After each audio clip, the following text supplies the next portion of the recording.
How's your week been? Yes. What was that? That was a yawn and a yes. That was fucking strange. It sounded like I was having a stroke. Yeah, but so for the edit of this episode, can we just have that followed by the intro music? Done. Yes, that was an excellent noise. And it leads us very well into the topic of the day, doesn't it? It does. It very much does, because it was an incredibly spooky noise. It was an incredibly scary noise for all involved. Frightful. Yes, scary is the topic of the day on That Was Genius, the little history podcast in which two friends exchange stories on a theme each week. The theme's decided a week in advance, everything else is a surprise. We'll get that out of the way because we need to explain why we're doing Halloween, don't we, Tom? Yes, well, no, we're not doing Halloween. No, we're not, because it's not Halloween, is it? It's not Halloween. But it was when we decided the topic. But I think it's a good topic. Scary wariness and spooky wookiness is a good topic. When I thought about it, because we did discuss Halloween in the previous episode. Spooky wookies sounds so much like it should be an old racial slur. Yeah.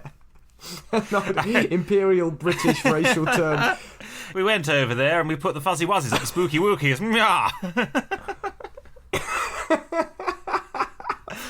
Fuzzy wuzzies. I remembered that. It's so funny you mentioned that because I thought I was reminded of that racial term fuzzy wuzzies, which is straight out of Dad's Army for anyone who doesn't know. Last week that came to mind. I wonder whether BBC, when they show reruns of Dad's Army, what they do with fuzzy wuzzies, because that's very politically incorrect now, isn't it? It is, yes, yeah. I think it's a derogatory term for afro haircuts, isn't it? Probably. But I think in the context of Dad's Army, it's not used as a ha-ha-ha, let's laugh at another race. It's ha-ha-ha, let's laugh at an old codger who's in the... Put the heebie-jeebies up. Yes, so we decided in week 42 to do spookiness as the topic. We did. How did you find it? It's been a moderate struggle this week. I thought I had something really good. A moderate struggle? That sounds like British politics at the moment. It does. I was going to do times when spirits from beyond the grave have offered terrible advice, which again could be British politics at the moment. Don't put your finger in the plug, or you'll end up like me. Never eat yellow snow, etc., etc. Don't swallow an apricot whole. That's very specific advice. Oh, it's probably a ghost that died to swallow an apricot. Well, not a ghost that died. You can't die as a ghost, really, can you? Well, can't you, Tom? That'll come back to haunt you later in this episode. Oh. Because I'm doing someone who literally did die as a ghost. Oh, that is strange. Yes. Ooh. Was that you falling off your seat?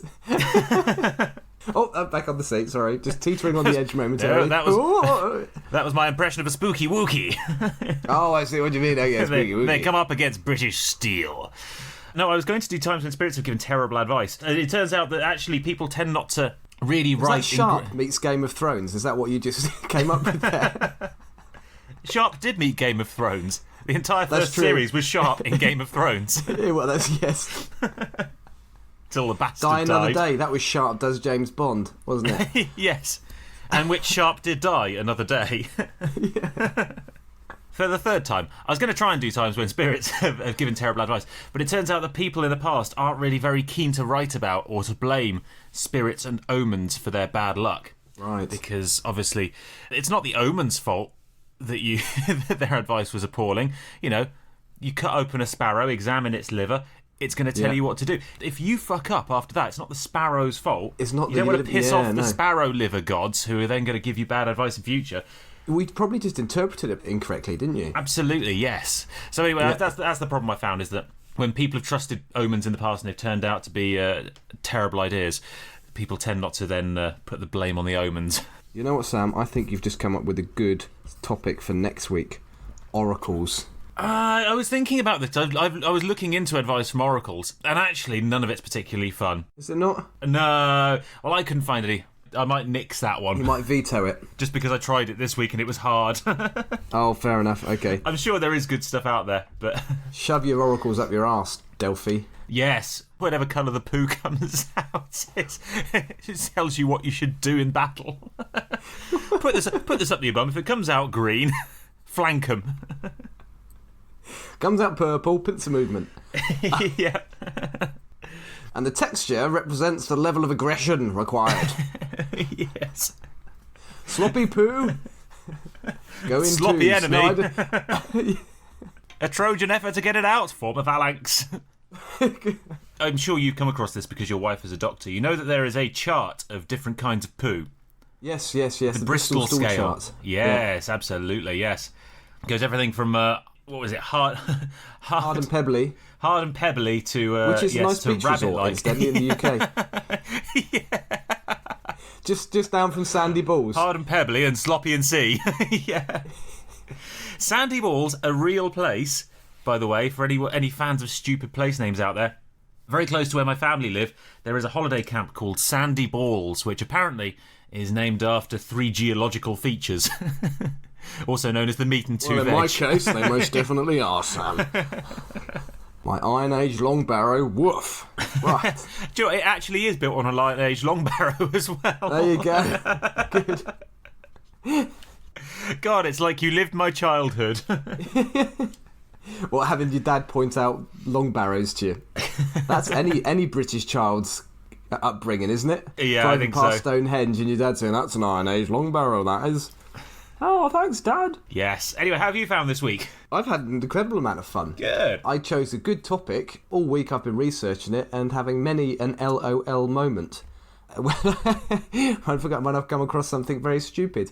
I think you're going to enjoy this one as well, Sam. I think you're going to have fun with this also. That's a rarity. Let's go. Shall we find something spooky to flip, something scary to flip to see who goes first? Yeah. A wedding invite from a relative you don't like. Ooh. An invite to a christening. Your auntie's butt plug. What else is there we could flip? You went all in with that, as indeed did your auntie. Yes. I've got a bill for £770. Oh dear. Yeah. And what was worth £770? Some billboard advertising. Wow. Not for this podcast, for other work. And it's not just a picture of my face, which would be a brilliant way to spend £770. You never spend money on me. I don't, do I? No. Bitch. I'm leaving. Treat 'em mean, keep 'em keen, Tom. Treat 'em mean, I'm keep 'em keen. taking my Anne Summers outfit with me. I don't even find it comfortable. It's chafes terribly. Chafes, I only wear it because you like it. Did I ever actually say I liked it? I made a noise. You may have taken that to be approval. Did it sound a little bit like someone saying yes as they yawned? It sounded very much like equally spooky noise. Which takes us back to Spooky Week. It does. I've got a pen from the New Zealand Red Cross. Ooh. Red's a spooky colour, and crosses can be spooky. Colour in of graveyards. blood. Yeah. All right then, flip your pen. Flip my pen. Yeah, Okay. let's make this difficult for you. I don't care what side it lands on. Tom, you're going first. Oh, excellent. Did you just I'm nut going your first. microphone as you did that? No, that was my knuckle. Sorry. That was my fist. Punch the No, it was an microphone with accidental- excitement. Whack. Nuts. Oh, are you making me go first? Well, I'm always going first. Why don't you go first? I'm more than happy to go first. We usually, for the audience, we let Tom go first because it's nearly his bedtime. And if I go first, you can usually hear Tom start to nod off halfway through his own story. But I've got a hot lemon tonight. ain't no nodding off for me. Lemon stealing whore. Right. Well, Tom, you spoke earlier about being dead as a ghost. And so I'm doing a dead ghost today. What strangeness. I know. Oddities.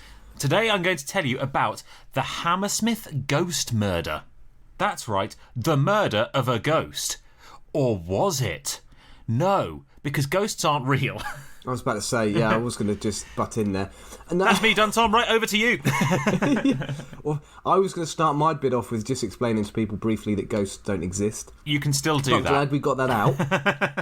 Are we going to go into that in any more detail, or are we going to assume a level of intelligence? Do you know what do exist, Tom? Charlatans exist.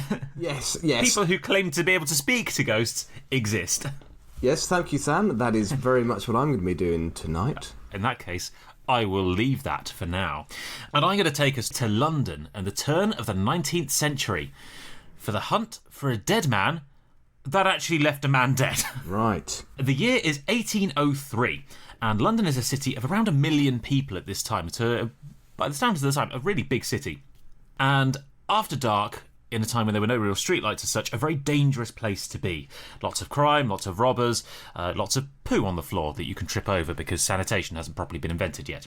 And it was about to get a lot more dangerous, with an evil walking the streets that would result in an innocent man being killed, and a quirk of UK law that would still be haunting the legal system. See what he did there. Yeah.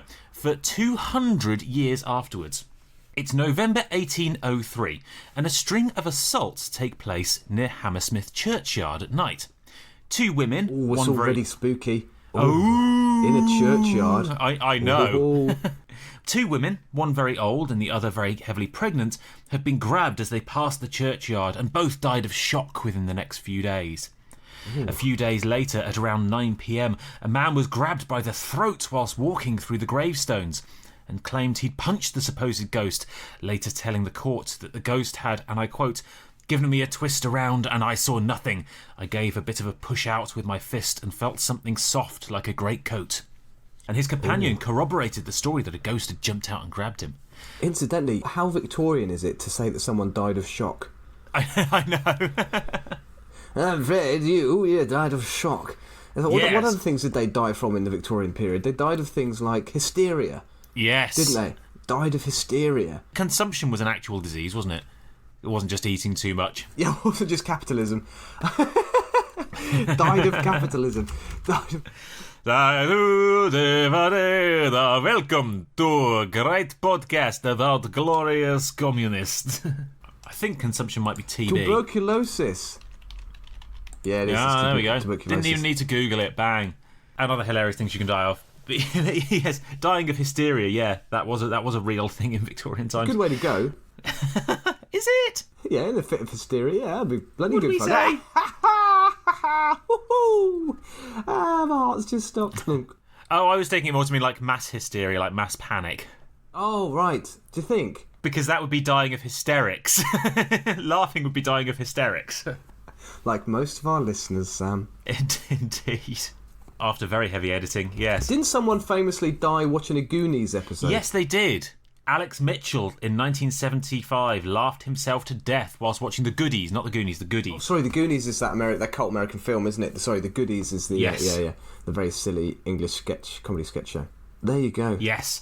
Anyway, yes. So, the two women died of shock. A man claimed that he'd punched this ghost, and his companion corroborated the story. And in another instance, a Hackney carriage driver apparently saw the ghost and fled, abandoning his passengers. Oh, blimey! Oh, I can't be bothering with this. Oh, my God. Quick, out you get. Off we go. Up the apples and pears. What's this? You want to go south of the river after 9 p.m? Ooh. Oh, look, it's a ghost. Cor Blimey Guv'nor. I'm fucking off! Looks like there's a wookie dookie. Spooky! Come on, keep up! I'm off on a Chelsea bun. Run! Come on, come with me! I just council gritted myself. Shut myself. Oh, it doesn't rhyme. Shit myself. Council gritter, shitter. I know. But the past tense of shit is shat, isn't it? It is. So it'd have to be council gratted myself. It would, if you're being grammatically correct, which, have you ever met a Londoner? Oh, very good. So so he runs off and leaves his passengers. Very responsible taxi driver. Yes, so he council grits off. Yep. And this was all happening around November 1803. And then on December 29th, a night watchman called Willie Girdler. Wow. Hey, great name, Willie right? Girdler. Great name. Jeez, that's a Victorian porn star's name, isn't it? It is indeed, yeah. A Scottish Victorian porn star. Willie Girdler. Hello. Yes, there's definitely a subcategory on Pornhub for Willie girdling. Oh, no, that sounds horrible. Willie girdling. Unnecessary. You'll like where this is going, Tom. You'll like the next sentence. I think you'll appreciate it. Okay, hit me. So, on December 29th, a night watchman called Willie Girdler spotted the ghost whilst patrolling around Beaver Lane. And... Oh, Dave just reminded me of a euphemism I came across in my research. Yes, so he spotted this ghost whilst patrolling around Beaver Lane and chased it, but it got away, throwing off its shroud as the figure beneath darted off into an alleyway. Incidentally, Tom, if your willy is walking on Beaver Lane, never throw off your shroud. Do practice safe sex, kids. Oh, very good. Excellent. Willy Girdler on Beaver Lane. Yes, anyway. Hello, Willy Girdler. Hello! Has anybody seen a Willy? Willy Girdler. It sounds like a job description, doesn't it? It certainly does, yeah. A very Victorian job description. How many Willy Girdlers helped build Iron Yes, Bridge? in the 1802... In the 1802 census, there were 30 people listed themselves as Willy Girdlers. All working on the Titanic. Girdling the willies. Yes. Attending to first class. Very good. Yes. So, Tom, was this a ghost or was it a man? Woo! Spoiler alert, it was a man. Rumours circulating at the time were that it was a ghost of a man who'd committed suicide the year before by slitting his own throat. A very good London ghost story. He'd then been buried in the churchyard, which superstition at the time argued was a very, very bad idea, because the souls of the deceased, if they committed suicide, would not be able to rest if they'd been buried in a Very churchyard. forgiving Christians, aren't they, when it comes to mental health problems? Absolutely, yes. First one for a friendly hand. Oh, you got bipolar, have you? No, sorry, not going to heaven for you. No. You're staying in hell. You're the one that fucking gave me bipolar, you bastard. You're omnipotent shithead. Yeah. Not one of the greatest bits of Christian history, is it? Their treatment of mental health issues through time. Yeah. So, yes, he'd been buried in the churchyard, but he shouldn't have been because he committed suicide. And if you're sad, you don't go to heaven. God only likes happy people, Tom. Happy, clappy people. The sort of people that... And Puritans. At a wedding... Oh, I once went to a wedding for someone who was a lovely chap that I knew from university, but he's very, very Christian. He was kindly invited a to his man we wedding. shall call... Yes, not naming names. Fuck. Who very, very kindly invited me and my wife to his wedding. And it was a lovely wedding, but very, very Christian. And halfway through the first hymn, people behind us started getting up and giving it some claps above their heads, and because they were just enjoying the hymn so much. Hallelujah! Yeah. My wife and I were just looking at each other like, are we supposed to join in? Are we supposed to stand up and start clapping? The problem is, if you'd started slow clapping, it would just have looked sarcastic. Yes. I would have struggled to have... Just a slow clap. Well done. Yep. Yeah, hallelujah. Well done. I would have struggled to have pulled that one off, I think. Still, it was a long service and you had to kill some time. So. I thought you might go down that route. Way. Anyway. I'd like to start with Genesis, just to warm up. I've always liked Phil Collins. Thank you very much. I can hear it coming in the air. That's a jack off again in the for church. I think it's the third week in the row. Coming in the air tonight. At least use one of those little prayer cushions To mop it up. Jesus, he knows me, and he knows I'm right. I've been wanking over Jesus all my life. Oh, yes, he knows me. Wow. This just got us blacklisted. Shit, we're going to have to save some Christians to get back in heaven now. Yes, so this guy was basically a ghost haunting the graveyard where he was buried after committing suicide. But it seemed that being buried in a churchyard also gave the dead some very odd fashion sense, Tom. Right. Because as well as the traditional white sheet, people described this ghost as having great big Viking horns, a cloak, and big glass googly eyes. Oh, dear. Which made me think that this possibly wasn't a ghost, but might actually have just been someone cosplaying Asterix in a graveyard. Yeah. Or a short-sighted Viking. Yeah. Olaf the Blind. He just got lost with his big milk top glasses. What are they called? Milk top glasses? I don't remember. Milk bottle, yeah. Oh dear. Goggly eyes, horns, and what else? And a big cloak as well. Big cloak. Right. Yes. Doesn't sound very scary, really, doesn't it? No, it doesn't. I was going to say, it sounds like the suicide victim might possibly have been the unsuccessful owner of London's first fancy dress shop. Who's just buried with his most precious treasures. A joke arrow through the head. Glasses with eyes on springs. Woo! Skipping around, planting whoopee cushions around the... Round just pops up from behind a grave and just fake turds. Puts a fake turd down, pops up and just sprays you with some fart spray, pours itching powder down your back as you're walking through the graveyard. Woo! As his bow tie starts spinning around. Just in a darkened alleyway, you just see this spinning LED coming towards you. The sort of guy that everyone loves to invite to their parties. Maths teachers. Either way, the locals were convinced that there was either a ghost or a walking joke shop on the prowl, and decided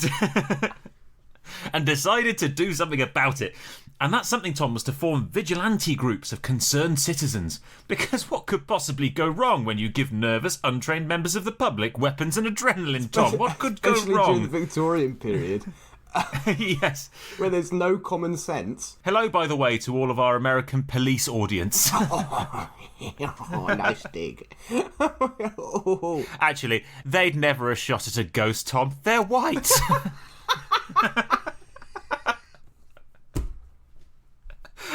Oh, dear God. Oh, let's see how many listeners drop off. Yep. Oh, that lovely lady from... What was it? The lovely lady from Alabama who said that she's... Oh, the Texas. Texas, well, it was Texas, wasn't it? A lady from Texas who said that she now, when people are talking to her and she's getting annoyed with them, she responds to them in her head in a posh English accent. Or what was it? As an Englishman trying to be a woman. Oh, brilliant. That did crack me up. Yes. Hello to you, by the way. Thank you for your lovely feedback. Anyway, Tom, we're back to Beaver Lane and Willie Girdler. Excellent. Who's on his patrols again when, at around 10:30pm on January the 3rd, 1804, he meets one of these vigilantes, a customs officer called Francis Smith. Bit boring. And... this isn't the great part of the story. Sorry, Todger Not a Jeffries. brilliant name. Sorry, his name was Todger Jeffries. Cunt McTrousers. Oh, you'll love this, Tom. Do you want to know genuinely? You know the UK Independence Party, UKIP, yes, which used to be a quite major party in the UK and has now since been taken over by essentially internet racists. Its leader has just quit. It's just lost its third leader in a year. Guess what the leader of UKIP's name was, Tom? Oh, I don't know. And you can Google this to prove that I'm not joking. I don't know. Dick Brain. Brain. Dick Just Brain. call yourself Richard. It's not hard. Rick Brain. Oh, it was, Tom. Oh, it was hard. Dick Brain. That's cruel parenting, isn't it? Christ. Oh, but just anything sounds bad if you decide that your name's Richard and you're going to let everyone call you Dick. Yes. Dick Head. Dick Smith.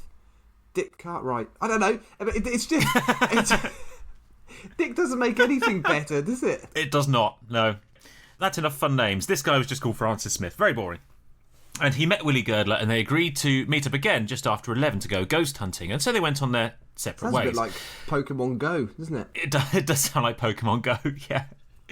So 11pm arrived and Smith went off to meet Girdler again. Now, on the way, he came across a painter and decorator in the street, a guy called Thomas Millwood, who was on his way home from visiting his mum. I know this story. Do you? I know where this is going, yeah. So, what do painters and decorators traditionally wear, Tom? Exactly, lingerie. I see where this is going. Yes, the finest that Victoria's Secret has to offer. Thinly veiled under white hats, white overalls and white linen trousers. And presumably because he'd just been visiting his mum for the weekend, Millwood's linens were all clean, sparkling and freshly washed. Yeah. Very bright white. Yeah. Francis Smith had a shotgun. Francis Smith had an itchy trigger finger, being out on his own at night. And pretty quickly, Francis Smith had an actual corpse at his feet. Oh dear.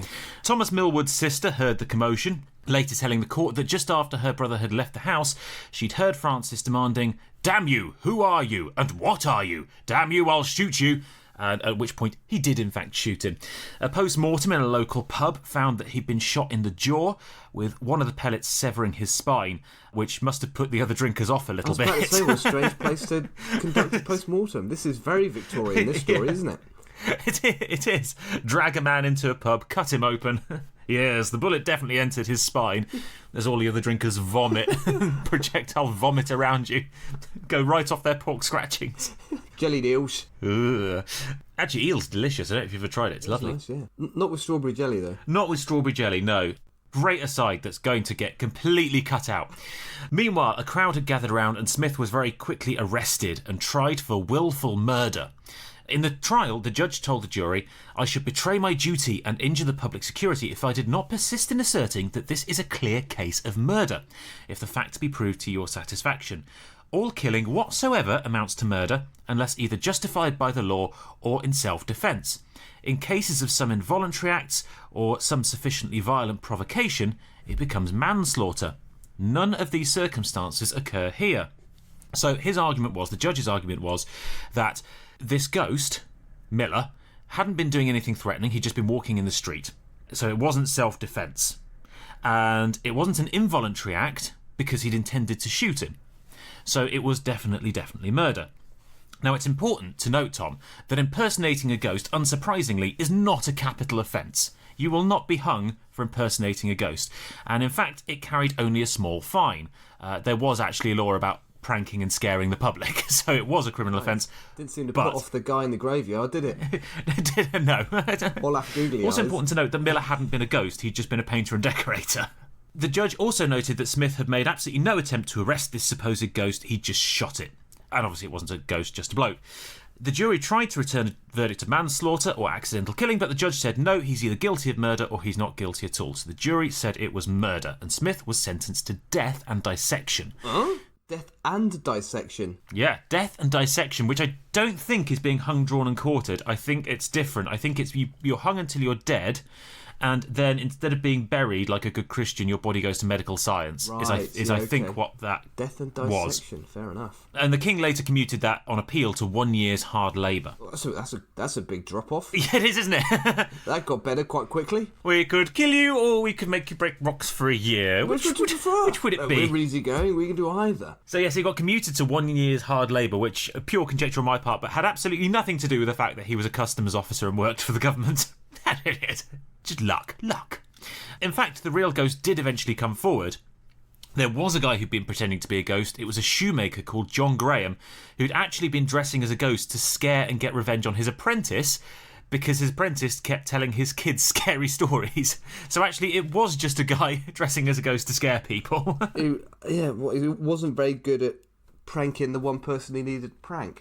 No. He just scared the shit out of two females and then got punched by someone else. He was just clearly hiding behind a gravestone, and every time he heard anyone come past was jumping out. Oh, sorry. No, not you. Let me just put this fart spray back away. I'm trying to take off my horn helmet. Sorry. That's just me. Just a normal person. I'm the guy. Oh, hello, Barry. How are your shoes? Oh, very nice, actually. Thank you very much. When people were talking about this ghost's appearance, it's always the glass eyes and the googly horns, isn't it? It's never the fine leather brogues. Yeah. It's never the beautiful Italian stitch work. It's a nice 1970s Never heels. Appreciated for your craft, is it? Yes, just a bloke in a bedsheet. So, that would seem to be the end of it, Tom, but it wasn't, because this case actually set a precedent in UK law that if you mistakenly believed a crime was taking place and intervened to help, that did not count as a defence. Right. So it set up the idea that it was your actions and not your thoughts that were going to be judged. And this stood as precedent until 1984, so 180 years, when the Court of Appeal overturned this theory. And it was in a case called the Crown versus Williams, where a guy saw what he thought was an assault happening in the street and wrestled the assailant to the ground, injuring him quite badly. And it turns out that this assailant was actually just a member of the public trying to arrest a thief. So Williams was initially found guilty of assault, but that was later overturned because he had genuinely believed that he was helping. And so after 180 years... Sounds like a sensible conclusion. That would be sensible, wouldn't it? Shooting a guy because you think he's a ghost, still not acceptable. No. But after 180 years, the Hammersmith Ghost case could finally be laid to rest and overturned. So to speak. But I've got an honourable mention now, Tom, because, if only the ghost had come around 120 years later, Tom. If only we could have talked to it and asked it what it was all about. Because today's honourable mention, Tom, is Thomas Edison's ghost phone. Well, actually, we probably couldn't, because it was a nonsense machine that never worked, from one of history's most dubious inventors/intellectual property thieves. Yes, in October 1920, Thomas Edison told American Magazine, the magazine for Americans and the people who love them, that he had invented, quote, an apparatus to see if it is possible for personalities which have left this earth to communicate with us. Right. And presumably by personalities who have left this earth, he means ghosts, not astronauts, or William Shatner. And no documentation or designs exist for this thing. There is no actual, other than Edison's word, there is no evidence that it ever existed. But he did claim to have a nearly working prototype. When asked about whether it was possible to communicate with ghosts, he said, I do not claim anything because I don't know anything about the subject. Great start from the guy who's invented the phone to communicate with the dead. Yeah. For that matter, no human being knows. But I do claim that it's possible to construct an apparatus which will be so delicate that if there are personalities in another existence or sphere who wish to get in touch with us in this existence or sphere, the apparatus will at least give them a better opportunity to express themselves than the tilting tables and raps and Ouija boards and mediums and other crude methods now purported to be the only means of communication. Oh, Sam, you are segueing beautifully onto my part here. Oh, yes. He didn't give too much away about how it would work, just saying that it involved very sensitive valves of some kind and possibly some small light beams. Either way, he did have a test subject lined up, an apprentice who had died whilst working on the project. Typical Edison, that even in the grave he's calling to ask if you can cover unpaid extra shifts. The absolute dick.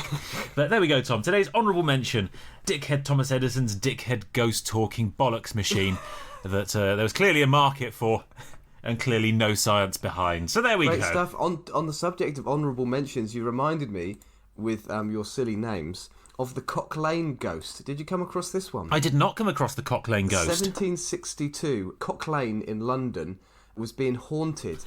Who was it being haunted by, Sam? A giant pecker. A lady called Fanny.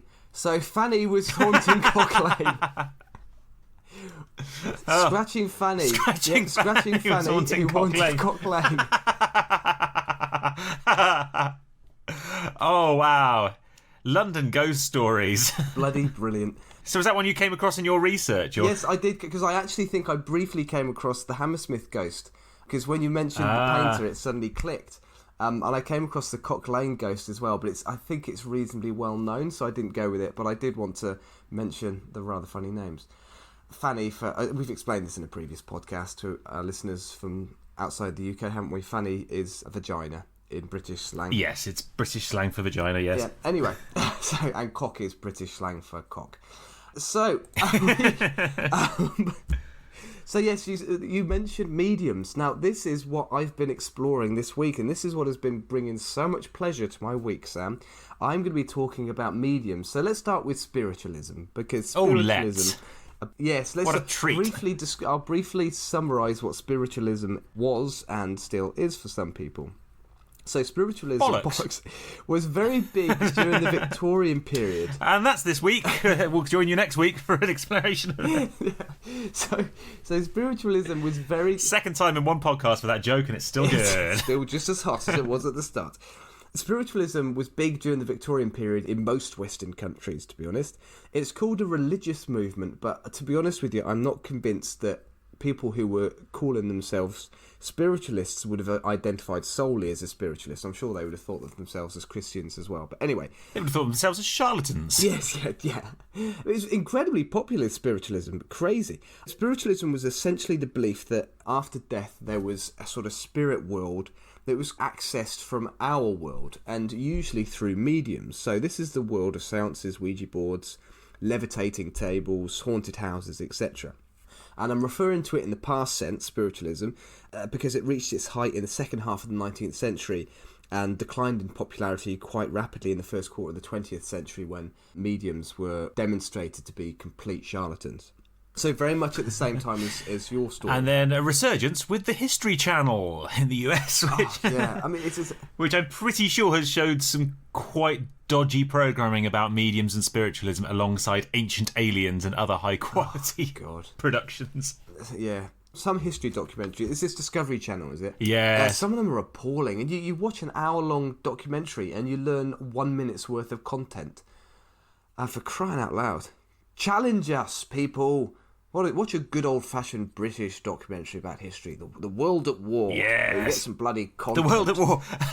18 hours. Oh, yes. Full of content. 18 You've got to pay hours. attention, haven't you, Sam? You've got to pay attention when you're watching that. You do, yes. Content. Let's not patronise people. It's actually, to be fair, World at War actually is a really good series. And if you're a fan of like podcasts like Dan Carlin's Hardcore History, you probably will really like it. It's very good. Fantastic. I would like. But it is fucking long. It's fucking long and fucking detailed, and it's full. It's very, very detailed. There's the Great War as well, isn't there? There's the Great War and the World at War. The Great War is about the First World War, and the World at War is about the Second World War. I think really so, high yes. quality. Anyway, let's start with the mediums who were channeling these spirits from the spirit world. Here's a good example: the Fox sisters, who are some of the earliest and most influential mediums. Is that Fox's Fox or Fox's Fuchs? A little red creature that runs around being chased by hounds. Good, okay. So the Fox sisters. Not the Fox sisters. Not the Fox sisters, no. that early Gotcha. attempt at a Motown band didn't really take off. Then the Supremes came along and they took all the... Anyway, the Fox sisters. So as girls, they lived in a house that was supposedly haunted, and there were lots of mysterious tapping noises and rapping noises. The girls learned to communicate the spirits creating these noises through a systems of taps. So 1 for yes, 2 for no, 3 for I don't really exist, 4 for we're a naughty bunch of sisters taking the piss out of people. When investigated, it was proposed that the girls were communicating with the spirit of a man murdered in the cellar. And the cellar was investigated, Sam, and bones were found. Were the they? sisters became very famous. Well, it was pig bones, and there was 2 of them. So 2 bones Yes. from a pig, I think I read. The sisters became very famous and started public... Spooky. So the sisters became very famous and started public shows where they would communicate with spirits. And they did mingle with the rich and the famous. They were investigated by lots of famous people, like Houdini, who was investigating a lot of these charlatans during this period. And people like Arthur Conan Doyle were very into spiritualism, fascinated by it. Well, it features quite a lot in Sherlock Holmes, doesn't it? It's kind of the... I've not read much Sherlock Holmes. They were very superstitious, the Victorians. In fact, the act of investigating spiritualists in itself became a bit of a religious movement by the looks of it. And that is potentially a topic for another episode, because if I started going into that, there are some incredibly funny characters who were investigating these spiritualists. But I had to cut them out. That's one we could do next week. We could do charlatans next week. Then you can talk about them. Yeah, go for it. Yeah, all right, charlatanism. Good work. We could talk about oracles and that as well, couldn't we? There you go. Yeah, we can, yeah. In reality, these 3 girls had worked out a way of making really loud clicking noises with their toe joints or by other means. Ooh. And this was actually... That in itself is an act I'd pay to see. I think it was... Fuck the spiritualism. I think they were basically... I want to see someone doing a drum solo with their toes. Yeah. I think they were basically clicking their fingers with their toes. They were actually just like an early beatbox trio. Toesy beatbox. Wow, wow. Doing scratching with their thighs. Scratching Fanny in the toe clickers. This is a piece of free jazz that I like to call... Scratching the Fanny and the toe clickers. Great stuff. This is a piece I like to call The Haunting of Cock Lane.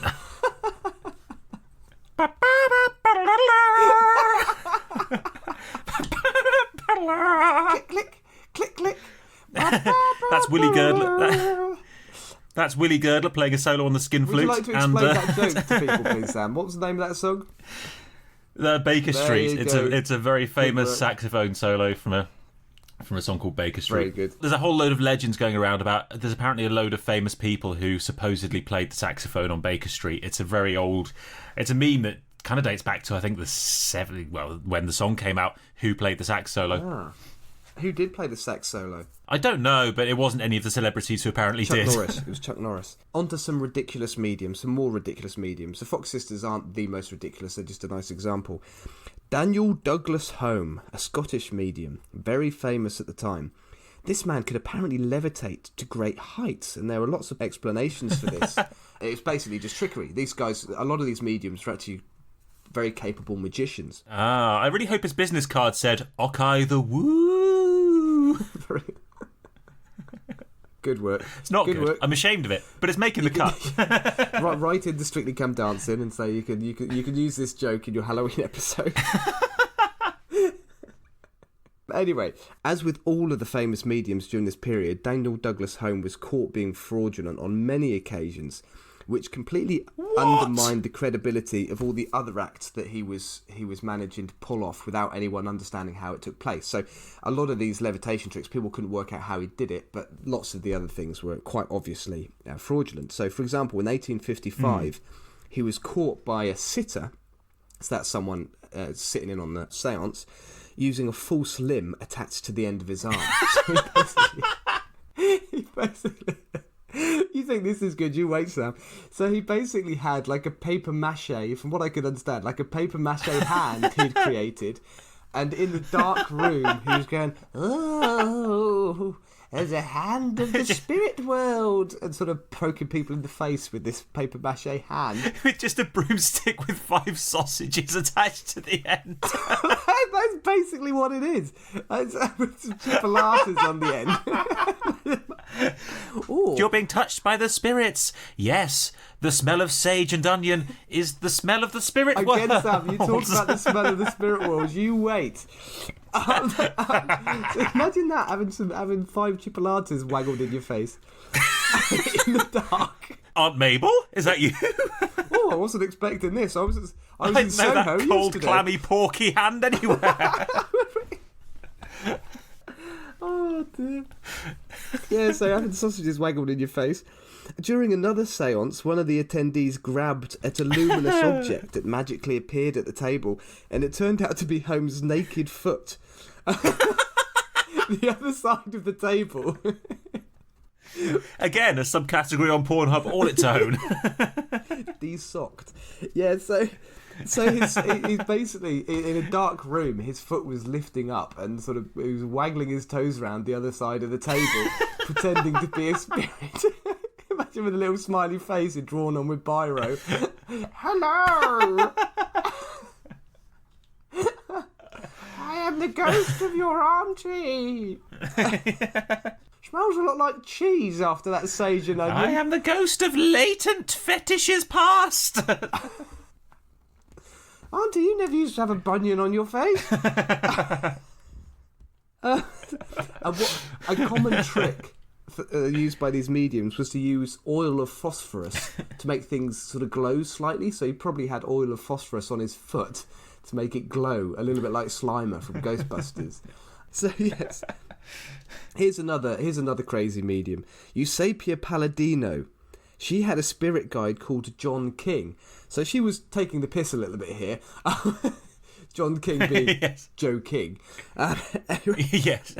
She used similar tricks to those already discussed, but also liked to attach long hairs to objects, so she could apparently make things move on the table by tugging on the hair that people couldn't see.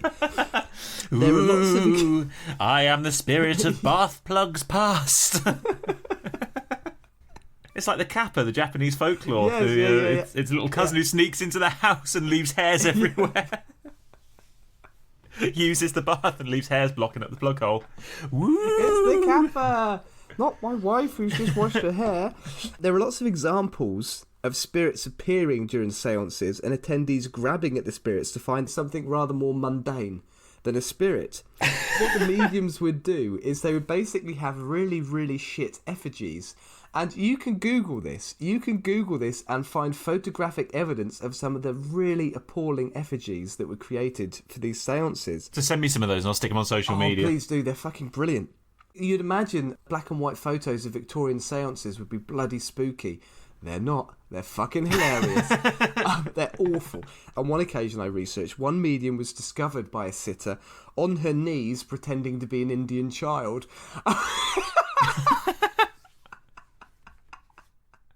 Hello, come again. Oh, I'm a little Indian child, waving her head back and forward. When we say Indian child, do we mean Indian as in Indian subcontinent or Indian as in Native American? Indian subcontinent, yeah. Right, yeah. Okay. Yep. I mean, I'm not doing the accent either way. Can you do a Native American accent? That could be very offensive. Come on, give it a go. Ooh, go on. No. Indulge us. Go on. Ooh. Donald Trump's already done it. Pocahontas. I didn't realise Donald Trump was from Skipton. Senator Elizabeth Warren. I like to call her Pocahontas. I use the best words. I got all words. I like words, me. Top words. I like greyhounds too. Outwards. Racing pigeons. You finished? Yep. Carry on. So, as mentioned previously, sometimes, or quite commonly, these spirits were just really badly constructed effigies, and really badly. Often cutouts from magazines. So, I shit you not, mediums would get a magazine and they would cut out a face from a magazine, stick it on cardboard, and cover it in cheesecloth on a stick. And midway through the seance, they would waggle this thing around. Often, they go, it's your long lost son. I haven't got a long lost son. It looks quite a bit like David Hasselhoff, but it's not. Yeah, again, you've jumped ahead there, Sam. Oh, sorry. Not David Hasselhoff, he wasn't born. But similar. These mediums were often completely balmy too. Completely balmy. There was a French lady called Eva Carriera, may not pronounce that correctly, Eva Carriera. She was well known for getting naked during seances and running around the room performing semi-pornographic acts on the sitters.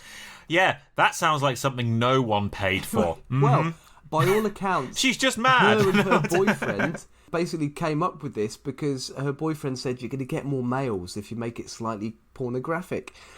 And again, There are pictures of her poking her head round from curtains in the nip with a magazine face on a stick. Literally, there are. Can you imagine this? If you suddenly communicate with, again, Aunt Mabel from beyond the grave. It's like, ooh, it's Aunt Mabel. Why are you grinding against me, Aunt Mabel? Ooh, feel these in your face. I don't like it, Aunt Mabel. You were such a gentle old lady. Feel my tits. Aunt Mabel, stop. This is weird. I'm delighted to see you again, but really? Yes, this is lovely, but you've changed. Also, why have you got a French accent and smell of onions? Well, Sam, again, you're talking about smelling of onions. We're going to park that thought. So, Eva Carriera was big on ectoplasm. So ectoplasm is the name of the substance that spirits supposedly were made of when they entered the living world. So this is basically Ghostbusters. This is the slime, right? That's ectoplasm. Yep. And man, the ectoplasm is fantastic. Usually they were made of things like cheesecloth, as I've alluded to, paper, tissues, and they often apparently smelled a bit funny. Park that thought again with the other thoughts. Eva Carriera would drape these ectoplasms over the cardboard cutouts of people like, she was found to have cutouts of Woodrow Wilson and King Ferdinand of Bulgaria were some of her favourite cutouts for these spirits. Ooh, I'm Woodrow Wilson and I've got 14 points from beyond the grave. So, yes. 14 points and a slightly Stilton-esque aura. Taleggio, the smell of Taleggio. So, talking of Taleggio, in one sitting, and remember that thought about these things smelling, in one sitting, researchers were always paying these mediums to sit in and try and see how it was done or whether it was true, because it seems to be that a lot of these Victorians genuinely wanted to believe in spiritualism. And so they were willing to see that a lot of these tricks were true. And of course they did then convince themselves that it was true. Exactly, but unfortunately I think the mediums were so shite that even people convinced convinced that spiritualism existed, had to point out that was this person was a fraud. And quite commonly these researchers would come out and say, yes, this lady is fraudulent in these aspects, but we can't explain how she made the table levitate. They were desperate to get something out of these instances. Anyway, in one sitting, a researcher gave Eva Carriera a vaginal exam to ensure that no fake ectoplasm had been stuffed up her vagina. After the sitting, what now? Carriera apparently spread her legs and excitedly asked the researcher to check again. She was completely fucking nuts. And ectoplasm stuffed in vaginas was not unusual. It was a common trick by mediums. Ectoplasms were also often regurgitated by mediums during seances. And also, one male Danish medium used to stuff his ectoplasm up his arse and pull that out halfway through. So if you wonder where that smell was coming from... Waggle that in your face. Oh, Woodrow Wilson, you smell a bit like shit. Shit and bacon? What have you been eating, Woodrow Wilson? Shit and bacon. Oh, they were big pop rivals, weren't they? The Scratchy Fanny and the Scratching Fanny and the what? The Fuck Sisters and Scratching Fanny. Oh, good grief. Scratching Fanny and the Fuck Sisters. Dear God. Just what I love as well is the mental image of it being dark, and this Danish medium sat there kind of rummaging around. And he's ooh, you might hear the ghosts arriving. The tinkling of their spirits as they come down from the world. He pulls his cheesecloth out of his arse. There's just little bits of Lego falling onto the floor. Why has he got Lego up his arse? Because it's Denmark! I see. I see. That and a herring pops out. Oh, that's my lunch. Stick that back up there. It's festering nicely. Got a couple of months before it's ready, that. Have that with some rye bread later.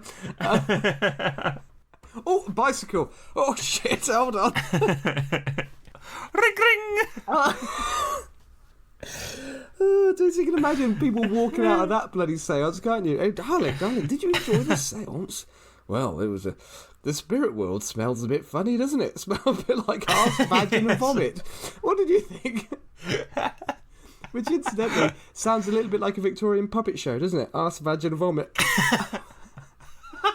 That's the way to do it. No, it's bloody not. Children, come with me. We're leaving. Oh, but we haven't got to the bit where he slaps him with the sausage yet.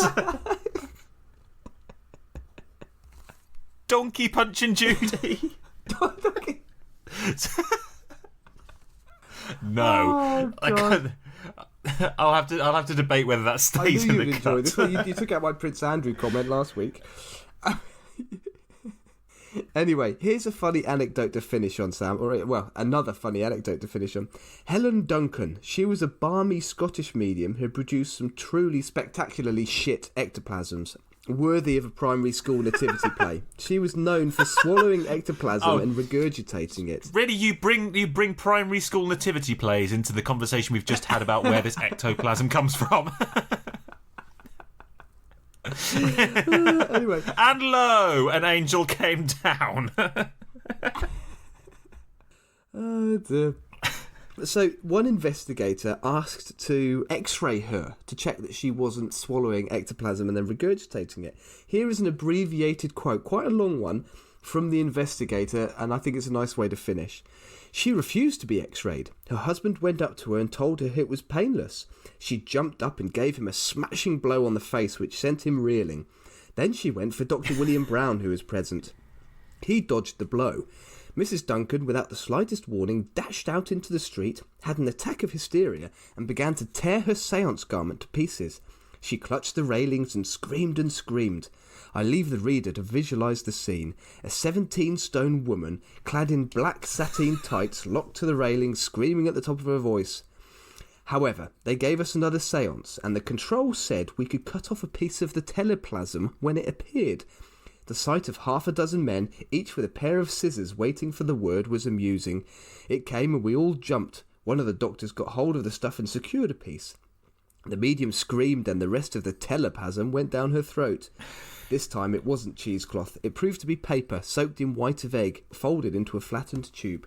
Could anything be more infantile than a group of grown-up men wasting time, money and energy on the antics of a fat female crook? Oh, wow, that was still the quote at the end. Yes. Wow, okay. Fat female crook. Brilliant. Are you talking there about a 17-stone woman running out into the street screaming, wailing and ripping all of her clothes off? You've been to Glasgow, haven't you? Regurgitating stuff she swallowed that is last just night. Saturday night in Glasgow. Oh dear. Interestingly, Helen Duncan was the last person to be imprisoned under the British Witchcraft Act of 1735, which was actually a very good act. Really? This act stopped people from claiming that they or someone else had magical powers. So there you have it, Sam. Ah, she definitely wasn't going to be in prison for actually being a witch, was she? So there it is. That was me delving into the world of mediums, and I'm so glad I did. Fantastic. Oh, I like that. That was wonderful. That was worth waiting for. Please do post some of the Brilliant. pictures. The pictures are fantastic. Oh, I will. And often I will. Often these photos were taken by investigators trying to investigate the credibility of these mediums. They're bloody funny. Fantastic. Oh, well done, Tom. You found a cracker. Thank you very much. I think we should do charlatans next week. I think it's such a wide open Have topic. we done it before? Even if we have, I don't care. It's a good one to do. I don't think... No, we haven't done charlatanism What did before. we do? One of our first ones. We've done frauds. We've done frauds and fakes. Yeah. I did Gregor McGregor. That's right. And I did the football player. And his fake country. And you did the football player who'd never played football. Brilliant. Fantastic. Well, I hope you've enjoyed that as much as I have. I love all of our episodes, but I don't think I've enjoyed recording one as much as I've just enjoyed this one in a very long time.